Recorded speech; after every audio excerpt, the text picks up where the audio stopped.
Hello friends, I welcome all of you to my channel bank Nifty tomorrow. दोस्तों, I am certified in equity and derivatives. मैंने आपके सामने Nifty bank spot का 30 minutes time frame का chart यहाँ पे display किया हुआ है, क्योंकि क्या है, इतना ज़्यादा गैप डाउन मार्केट ओपन हो गई एंड 5 मिनट्स 15 मिनट्स के ऊपर ना चार्ट के फीचर्स जो है वो ठीक से नहीं दिख रहे हैं, इसीलिए थोड़ा लार्जर टाइम फ्रेम का, हायर टाइम फ्रेम का चार्ट मैंने यहाँ पे डिस्प्ले किया हुआ है। तो चलिए देखते हैं कि हमारा डिस्कशन क्या था।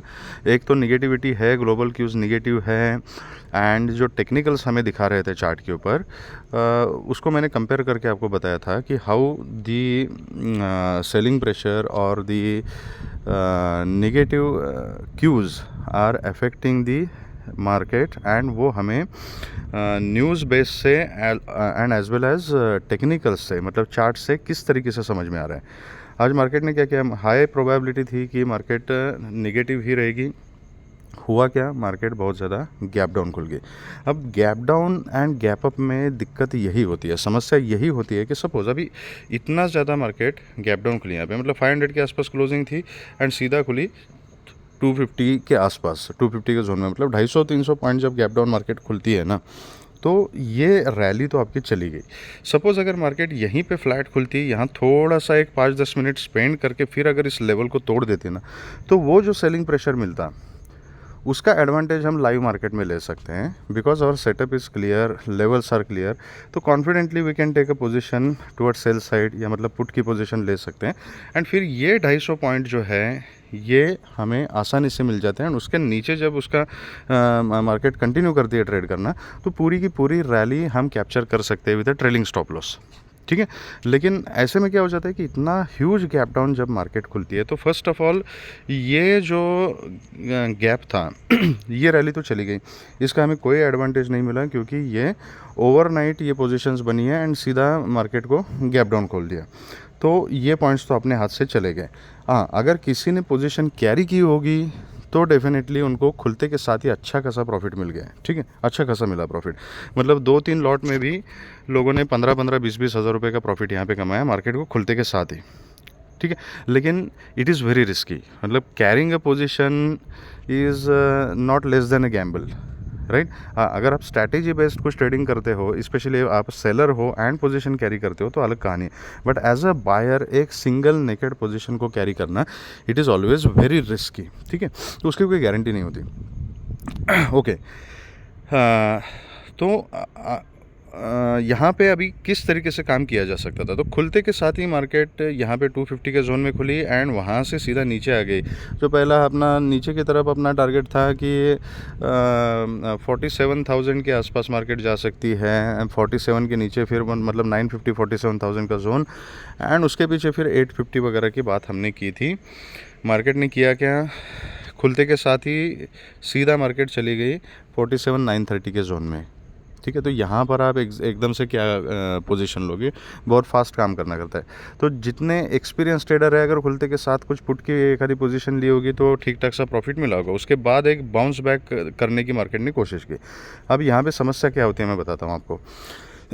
ये चीज़ मैंने अपने ग्रुप पे भी आज अपडेट की है कि देखो, जब इतना ह्यूज गैप डाउन होता है ना, एक रिटेल ट्रेडर की मेंटालिटी होती है हमेशा मार्केट के अपोजिट सोचने की।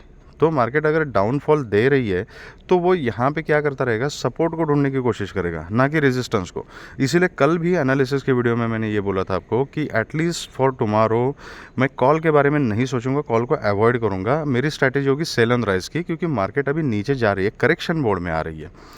इसका मतलब ये नहीं कि मार्केट अभी क्रैश हो गई है, होने वाली है, वो तो आने वाला टाइम बताएगा। अगर इसी तरीके से मार्केट नीचे डाउन ट्रेंड में फॉलोअप देती गई तो मार्केट और भी गिर जाएगी, ठीक है। लेकिन एज ऑफ नाउ मार्केट एक करेक्शन के मोड में आ चुकी है।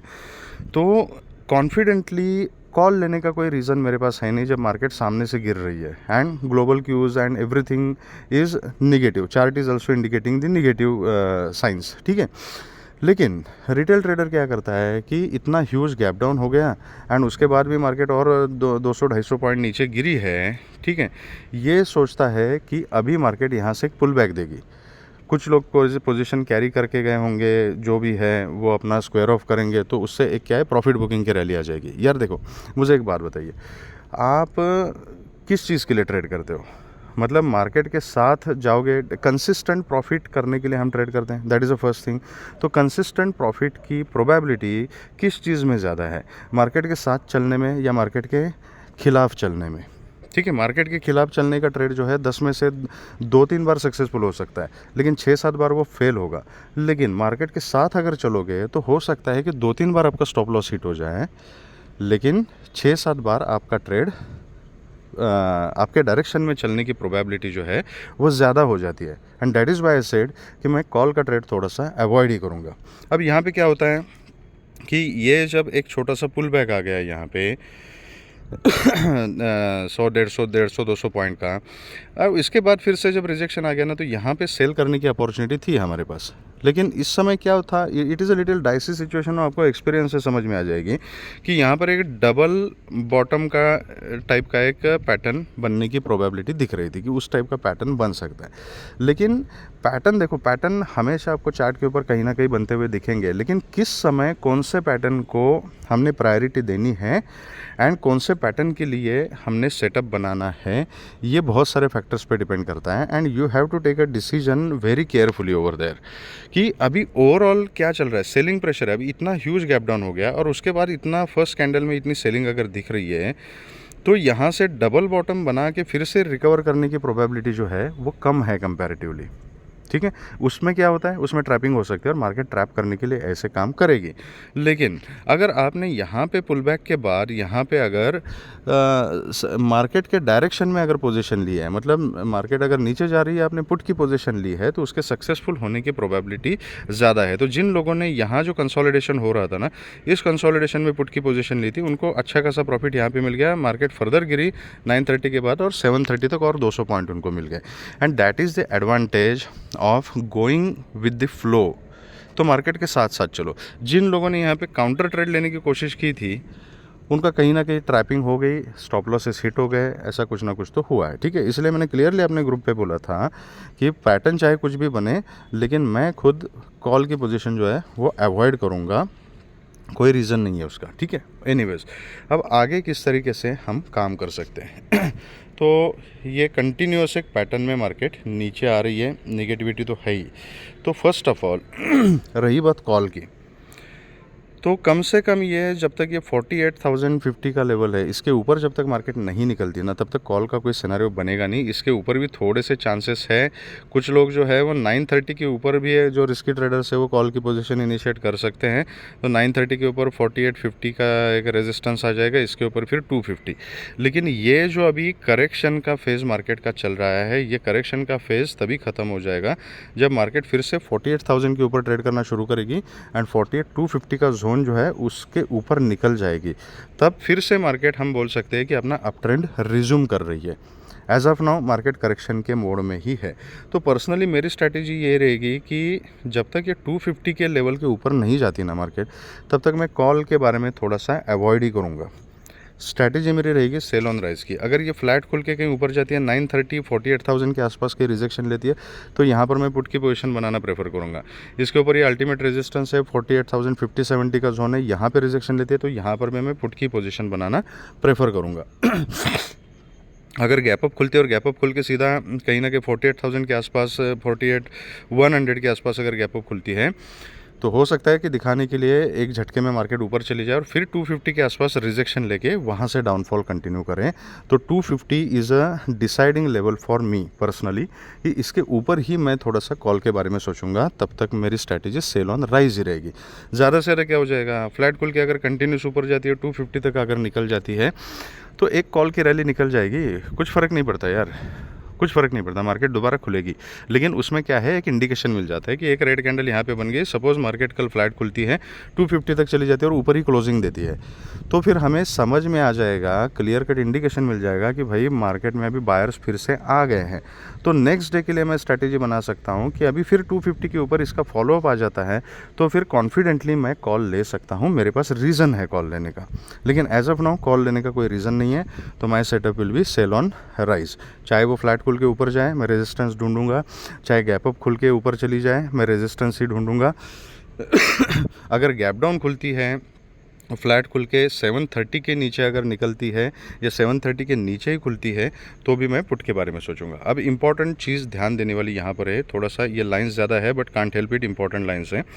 तो यहाँ पे देखिए अभी ये जो कंसोलिडेशन हुआ था ना यहाँ पे, ये इसका रेंज क्या था 47,400 से लेके 47,730 का, राइट।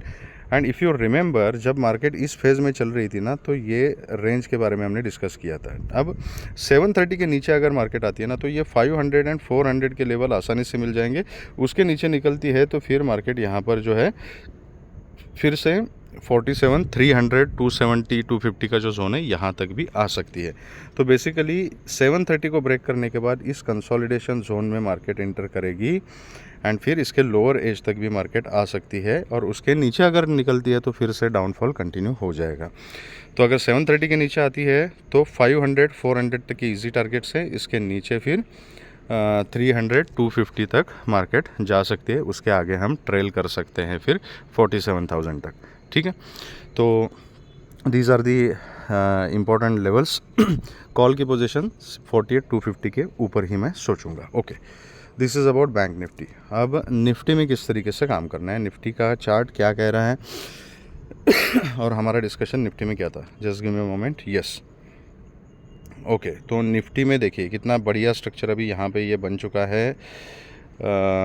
एक मिनट में ये ड्राइंग को थोड़ा सा ना हाइड ही कर लेता हूँ सो दैट कन्फ्यूजन नहीं हो जाएगा, इसमें बहुत ज़्यादा लाइन है निफ्टी में, ठीक है। अब देखो यहाँ पे डबल टॉप बनाया, डबल टॉप बनाने के बाद सीधा ये डबल टॉप भी सक्सेसफुल हो गया, टारगेट्स दे दिए, लेकिन वही सेम कहानी कि ह्यूज गैप डाउन मार्केट ने खोला। अब एक कहानी क्या हुई यहाँ पे, ये जो कंसोलिडेशन जोन था ना लेफ्ट साइड में देखिए, ये यहाँ पे जो मार्केट ने कंसोलिडेट किया था, इसी कंसोलिडेशन जोन पे मार्केट ने यहाँ रेजिस्टेंस लिया हुआ है, दैट इज़ 22,400 का जोन। तो जो पहले सपोर्ट का काम कर रहा था वो अभी रेजिस्टेंस का काम कर रहा है। जैसे ही मार्केट यहाँ से गैप डाउन खुली फिर नीचे आ गई, फिर से एक पुल बैक दिखाया, लोगों को लगा कि अभी पता नहीं मार्केट न जाने कितना बुलिश होगी, यहाँ पे ट्रैपिंग की, सेल ऑन राइज अगर आपने अपनाया होगा तो यहाँ से अच्छा खासा फिर से एक डाउनफॉल मिल गया। 400 से लेके मार्केट फिर से कहाँ गई, 260, 270 के आसपास मार्केट गई एंड क्लोजिंग दी है 22,277 की, ठीक है। अब इम्पॉर्टेंट क्या है, और ये देखिए ये कहाँ, ये जो सेलिंग प्रेशर आया था, इस सेलिंग प्रेशर को यहाँ बायर्स ने यहाँ पे रोक के रखा था, उसी लेवल के ऊपर आज मार्केट ने होल्ड किया है। तो कल अगर मार्केट 22,265 का लेवल पकड़ लीजिए, 22,260, 265 का अगर लेवल ब्रेक करती है तो फिर जो है पहला लेवल आपको मिलेगा 22,200 एंड उसके नीचे फिर मार्केट 22,100 तक भी जा सकती है, ठीक है। ऊपर का जो किस्सा है वो जब मार्केट 22,430 के ऊपर सस्टेन हो जाएगी ना तभी मैं कॉल के बारे में सोचूंगा। जब तक 22,430 के नीचे निफ्टी ट्रेड कर रही है तब तक मेरी स्ट्रेटेजी सेल ऑन राइज ही रहेगी। चाहे ये फ्लैट कॉल के ऊपर जाए, मैं रेजिस्टेंस ढूंढूंगा, 350 के आसपास एक रेजिस्टेंस है, उसके बाद 400 का जोन इज़ द रेजिस्टेंस।